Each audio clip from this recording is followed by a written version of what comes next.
La chatte. La chatte.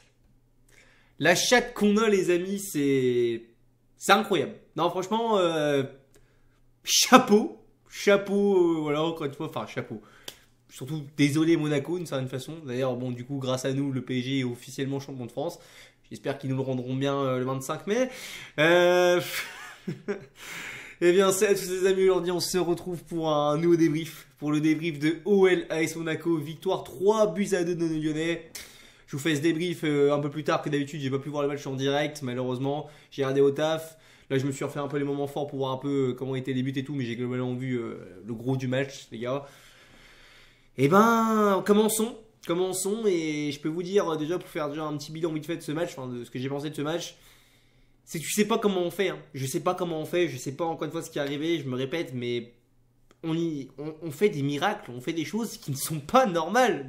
On fait des choses que il n'y a qu'une seule équipe que je vois qui sait faire ça dans le monde, à part nous, c'est Real Madrid. J'aime pas le dire ça parce que à partir du moment où je vais dire ça, je pense qu'on va plus jamais le faire et tout, tu vois. Mais donc, de toute façon, il faudra bien que ça s'arrête parce que, encore une fois, les gars, on est miraculé, et je vais pas te mentir, hein, c'est un truc qui ne va pas durer sur la durée. D'ailleurs, je suis désolé, j'ai oublié de mettre les compos. Bon, je l'ai fait à l'oral, je m'en fiche, j'ai pas envie de me faire chier quand c'est le débrief.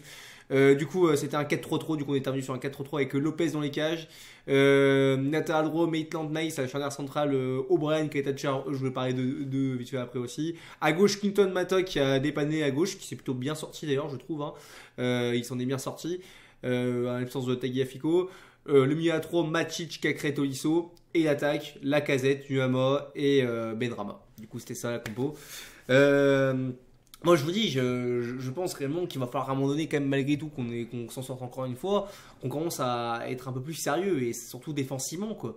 Parce que les gars, le premier but qu'on prend d'entrée, je le dis, c'est une honte. Alors face à Paris, je veux bien. Ok, Paris, c'est voilà, c'est Paris, on sait ce que c'est. Mais les gars, 2 matchs de suite, tu prends un but dès la première minute. Oh les gars, c'est un manque de professionnalisme complet. Je dis, on a beau avoir gagné ce match et je suis très content, tu vois, ça se voit peut-être pas pour l'instant. Ce n'est pas normal de prendre des buts comme ça. Voilà, c'est pas normal. En plus, la défense qui est complètement aux fraises. Une incursion monégasque, un but. Et non les gars, heureusement qu'on s'en sort, on a de la chance, hein. Il y a des équipes, il y a certains matchs où même à un moment donné, quand on continuera à jouer contre d'autres équipes, ça ne marchera plus, ça, on pourra plus revenir. Là, on a beaucoup de chance de s'en sortir. Il y a beaucoup de matchs où normalement on se fait niquer. Normalement, tu peux tuer ton match comme ça. Heureusement, on s'en est sorti. Voilà. Donc ouais, cette erreur défensive, notamment de O'Brien et Keitachar, qui ont été d'ailleurs, donc, globalement les deux ont été aux fraises, hein. Ça par contre c'est un truc, il faut aussi en parler, mais je pense que vraiment le gros point faible comme de cette équipe, et je pense, enfin du moins la grosse limite de cette équipe, je pense au plus haut niveau, je parle vraiment de quand tu montes à un certain échelon dans un bon niveau de jeu, quoi. C'est vraiment la défense centrale, quoi. Il nous faudra absolument recruter un voire même deux défenseurs trop de haut niveau, tu vois. Quand j'ai haut niveau, je ne vends pas des superstars, mais au moins des mecs un peu plus un peu plus correct, un peu plus réellement. Je veux dire, au moins avoir un défenseur central qui sache gérer la profondeur, parce que ça c'est compliqué, et aussi le placement aussi.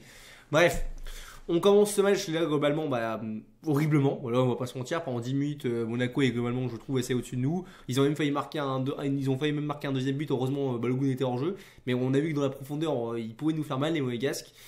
Dieu merci, but hors jeu. Et puis après, on assiste quand même, je trouve, à un bon déroulement. L'OL, notamment, pour moi, si on doit faire aussi un peu vite fait résumer ce match, la première mi-temps, je trouve qu'elle est globalement à l'avantage de l'Olympique Lyonnais. Pour moi, c'est nous qui dominons la première mi-temps. On mérite de mener parce qu'après, oui, on revient de 2 buts, hein, on marque 2 buts. En plus, en très peu de temps, en l'espace de 4 minutes, on renverse littéralement le match. Avec ce but de Lacazette, avec un bon lancement de base, ça part de Matic qui a bien régulé le jeu. Pareil, Matic.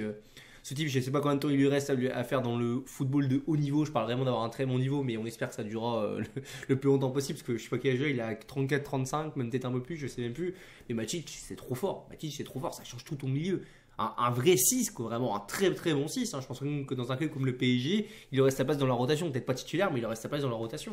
Non, vraiment, Matic, exceptionnel. Hein, on va se dire quand même sincèrement. Sur ce match, autant quand on est dans un milieu à 2, je le trouve vraiment pas bon, pas à l'aise et tout. Par contre, dans un milieu à 3, il est vraiment fait pour ça, quoi. Il est trop fort, Matic. Voilà, il te lance du coup Benrahma. Pareil, Benrahma qui j'avais oublié aussi pendant mon débrief face à Paris. Où c'est que j'avais fait des flops, il me semble que j'avais mis 2 flops, je sais plus que j'avais mis exactement. Mais j'ai oublié de mentionner aussi Benrahma aussi, qui pour moi n'avait pas fait un bon match. Et je trouve que Benrahma c'est un peu en dents de scie depuis son début. Bon, sur ce match, excuse-moi. Voilà, excuse-moi, au moins du moins, j'espère que ça va continuer comme ça, Benrahma.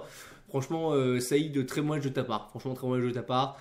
Passeur décisif d'ailleurs qui fait un bon mouvement, un très bon centre. Il sort en plus d'une situation qui est pas facile. Hein. Voilà, il arrive entre guillemets à un peu éliminer 2 joueurs, tu vois, avec un espèce de petit dribble. Passe, voilà, il fait l'espèce de petite passe centre, je sais pas comment tu peux appeler ça sur la casette. Hein, Matic tu penses que Matic va la couper, mais Matic laisse passer le ballon. Bon, le défenseur monégasque, je sais plus c'est lequel aussi, il se trouve. La casette est énorme, on rentre dans la surface, il la passe du plat du pied. 1-1. Et après, on a ce but aussi. Voilà, je sais plus qui fait le centre, qui lance l'incursion. Je pense que c'est Mateo Maitland-Niles, je sais plus. Maitland-Niles, j'arrive jamais à dire son nom, c'est un truc de fou. Excusez-moi, je suis pas anglais. Qui fait un bon centre. Voilà, Benrahma qui récupère le ballon avec aussi une espèce de double contact de Tolisso. Enfin, Tolisso fait pas exprès de l'ordonner à Benrahma. Il fait comme une espèce de petite talonnade, mais il fait pas exprès.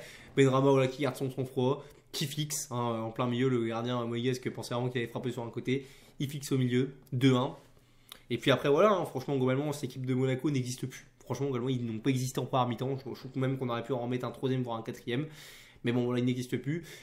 Mais ça, c'est jusqu'à la retour voilà, des vestiaires ou à la mi-temps, les gars. Et bon, Monaco fait quelques changements. Ils changent, il me semble, un de leurs défenseurs. Et aussi, là, ils changent Balogun avec Mbolo. Où là, par contre, on va pas se mentir. Globalement, on a souffert. Hein. On se fait égaliser d'ailleurs sur un centre. Pareil, tu sais, la défense centrale. Où est-ce que vous étiez ce soir? Et ça, c'est vraiment le défaut réellement de cette équipe. On prend trop de buts, les gars, aussi. Ça, c'est pareil. On prend beaucoup trop de buts. Je le dis, on prend trop de buts. Oui, on gagne, on s'en sort très bien. Mais comme je le dis, ça ne marchera pas tout le temps. On prend trop de buts. Là, Monaco, t'en prends 2. Paris, t'en prends 4. Brest, 3. Avant, c'était, je pense que c'était Reims. Bref, ça allait encore un peu avant. Mais là, les gars, sur les derniers matchs, on a quand même pris, enfin, si je sais compter encore, ouais, on a pris 9 buts quand même en 3 matchs. C'est pas normal. Non, franchement, c'est quand même assez effrayant. Donc, ouais, non, franchement, la défense centrale qui est aux fraises. Hein, tu sais pas, O'Brien, pareil, tu sais pas où il est sur son marquage. Je sais pas où il est. Hein, O'Brien, c'est vrai que vraiment, faudrait vraiment que tu me remontes un peu ton niveau de jeu. Hein. Au début, je pense que ça allait, mais là, ces derniers temps, je trouve que ça va beaucoup moins bien. Hein, notamment au niveau du placement. Keita il n'est pas toujours exemple de tout reproche aussi, je trouve, hein, Keita. Bon, je mets surtout O'Brien beaucoup plus, on va dire, fautif, mais lui aussi, des fois, je trouve qu'il n'est pas forcément toujours exemple de tout reproche. C'est meilleur que O'Brien, mais quand même. Donc, ouais, égalisation de Ben Yedder qui nous marque un doublé et qui aurait pu mettre même un triplé. Il faut quand même se le dire. Hein, si à un moment donné, parce que faut le dire quand même qu'après ce but-là de 2, Lyon, bon, on fait des changements. Enfin, Sage fait des changements, pardon. Hein, d'ailleurs, lui, c'est bientôt, on parle de la chatte à Dédé, mais il faudra aussi un peu de la chatte à Sage. Hein. Enfin, je sais pas si c'est vraiment de la chatte ou c'est vraiment du génie, mais à un moment donné, tout ce qu'il fait, ça réussit. J'ai l'impression que même si c'est pas forcément toujours pertinent pour certains, tout ce qu'il fait, ça réussit. Hein, il fait rentrer Cherki à la place de. Ça doit être Benrahma, il me semble, et. Il change aussi Nuama, il met Malik Fofana. Alors très bon changement aussi hein, de la part de Fofana, puisqu'il y a encore un changement gagnant quand tu vois la finalité. Hein, bon, c'est vrai que Nuama, autant Nuama, je trouve qu'il fait une très bonne première période. Il est vraiment exceptionnel, vraiment, il fait beaucoup de différence au pied, balle au pied, tu vois et tout. Là, on retrouve vraiment le Nuama que j'aime bien. C'est vrai que j'avais dit que quelques temps, il y a un moment donné, février-mars, il m'avait un peu saoulé. Non, là, franchement, Benrahma. Nuama, franchement, très match encore une fois, un joueur qui sait faire des différences. Franchement, lui, je pense réellement que ça peut devenir un très très beau prospect pour l'avenir. Hein. S'il continue comme ça, je pense que dans une voire deux, enfin 2 saisons, même une saison, je sais pas, enfin pas la saison prochaine, mais la saison d'après, il pourra peut-être partir. Hein, parce que c'est un joueur vraiment qui est très très intéressant, Nuama. Donc ouais, voilà, bon. Qui fait une première période, mais du coup, oui, j'en profite pour parler de ça, parce que je parlais de ça, qui se fait un peu effacer en seconde mi-temps, tu le vois quasiment plus, voilà, de toute façon, l'attaque, on a très peu été offensif, on arrivait à quelques moments à avoir des petits temps forts, mais bon, c'était insuffisant vraiment pour, même si c'était des petits temps forts qui pouvaient vraiment être dangereux, ça a été insuffisant pour mettre vraiment en danger Monaco, qui globalement a eu, par contre, pour le coup, beaucoup la maîtrise sur la seconde mi-temps, pardon, comme je le disais, voilà, la première mi-temps elle est pour nous, et la deuxième elle est plus pour eux. Et franchement, je me dis même qu'ils ont tellement dominé la deuxième qu'ils ont même limite peut-être mérité de gagner. Enfin, peut-être pas mérité de gagner, mais au moins le nul pour moi. Enfin, une chose est sûre, c'est que ce soir, c'est un peu comme face match face à Brest, comme j'avais dit. C'est que pour moi, Monaco ne mérite pas de perdre. Franchement, les Monégasques, je vous dis franchement, pour moi, le match nul aurait été normal. Moi, ça aurait été vraiment le résultat, si on parle vraiment de mérite, un match nul aurait été totalement parfait. Hein, franchement, je trouve que ça aurait bien résumé le match.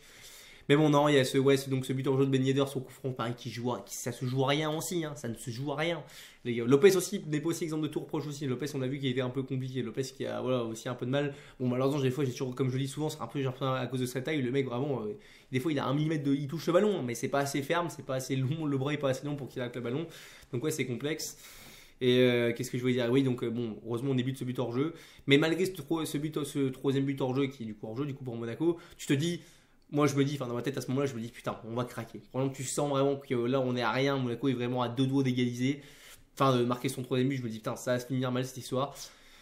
Mais c'est sans compter hein, une récupération de la part de, je sais plus, je crois que c'est Lacazette au départ qui revient défendre, il me semble. Ça, non, c'est un dégagement de Keita Tchar, non, c'est ça, c'est un centre raté de Monaco qui revient, c'est une tête de Keita Tchar ou de Brian, je sais pas. Ça vient sur Lacazette qui fait une petite combinaison, il me semble, avec Cacré.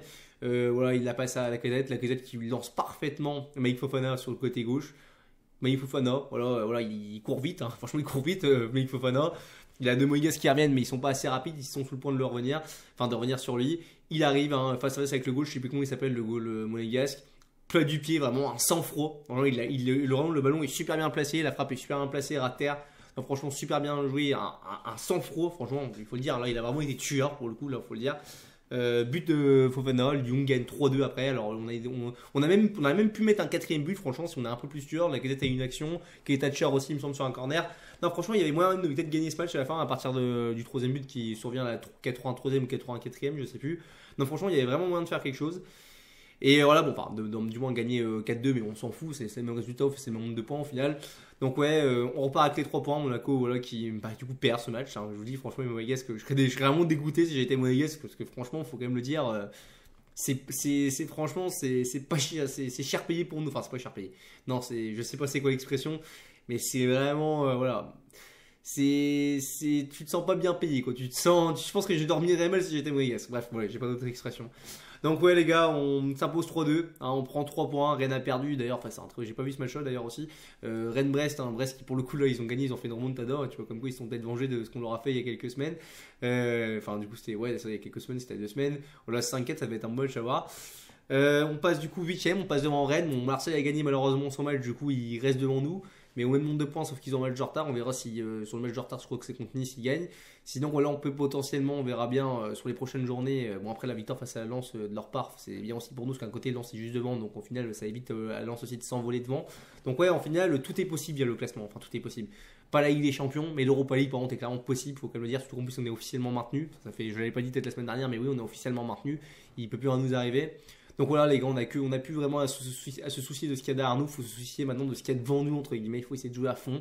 Même si bon, le plus important, je le dis, pour moi, c'est la Coupe de France. Il faut essayer de chercher un trophée. Je préfère largement une saison où tu finis, voilà, où tu finis, je sais pas, 10e, 11e, mais tu vas chercher une coupe derrière, qu'une saison où certes, tu fais un parcours, tu vas jusqu'en finale, mais tu finis 6e, 5e. Voilà, je trouve ça, voilà, c'est bien pour les émotions, mais tu vois, pour l'histoire, pour le palmarès, pour le prestige de ton club, pour moi, je pense qu'un trophée, c'est toujours le plus important. Et ça devrait être le cas pour tout le monde, normalement.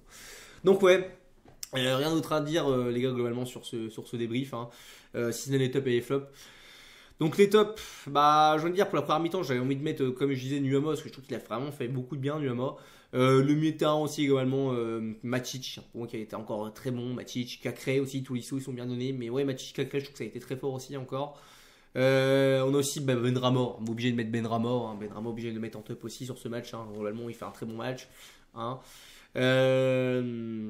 Sinon ouais sinon ce que je pourrais mettre Lacazette, ouais bon Lacazette aussi, enfin bon match en fait, si Lacazette si en soi il cible en soi oui Lacazette, hein, un but une passe D en soi, donc ouais non franchement Lacazette aussi, et globalement c'est tout, après voilà les autres n'ont pas été ridicules. Bon, les flops, si, il y a quand même 2 joueurs quand même que j'ai trouvé en dessous, je le dis, c'est la défense centrale, enfin la défense centrale tout court, mais pour moi, c'est la défense centrale qui n'a pas été au niveau. Hein. Keita Tchar, O'Brien, je trouve que ça a été assez mauvais. Enfin, on va pas se mentir, notamment O'Brien, ça a été vraiment pas bon. Lopez, pareil, hein, malheureusement, pas assez décisif, je trouve aussi sur ce match, hein, voilà, globalement. Lopez, bon, même si il a fait quelques sorties de balles, enfin, on va dire qu'il a fait quelques sorties qui ont apporté un peu de canne, tout ce que tu veux, mais je trouve que c'est pas assez, voilà, on s'en attend un peu plus. Genre pas un goal comme Courtois, tu vois, mais là, de faire des arrêts quelques arrêts un peu plus décisifs. Et puis en autre flop, bah sinon, ouais, non, il y a d'autres à dire réellement sur ce débrief. Non, franchement, ouais, les autres, je sais pas, après, j'ai pas bien vu assez le match, j'étais en juillet, je travaillais en même temps, donc ouais, c'est compliqué. Donc ouais, rien d'autre à dire sur ce débrief. Je suis désolé si je parle un peu vite, c'est un peu brouillon. Je suis un peu fatigué, je vous avoue. Vous voyez, en plus, je suis décoiffé, j'ai pris ma douche. Donc ouais, j'étais un peu en speedé pour faire le débrief. Donc n'hésitez pas à donner votre avis, que ce soit en pouce bleu ou en pouce rouge. N'hésitez pas aussi à donner votre avis en commentaire, hein. D'ailleurs, je suis très content de la dernière vidéo, les gars. J'ai eu pas mal de retours. J'ai fait un petit buzz. C'était cool, franchement. Ouais, pour ce petit vlog débrief, j'aimerais bien en faire plus des petits vlogs comme ça, aller dans des stades, que ce soit à Lyon ou même d'autres stades, voilà, à l'extérieur. C'est toujours sympa, je trouve, ces petits côtés vlog et débrief derrière. Qu'est-ce que je voulais dire d'autre? Et puis ouais, du coup, bah, on se retrouvera du coup les gars à la semaine prochaine pour le débrief face à Lille. Hein. On se déplacera à Lille, là, ce sera un match vachement compliqué aussi. On verra bien ce qui se passe. Hein. Si on arrive déjà à arracher un match nul, je serais déjà content. Et puis voilà, hein. On se retrouve du coup les gars la semaine prochaine. Et surtout n'oubliez pas, n'oubliez jamais, allez l'OL, allez la plus ses amis.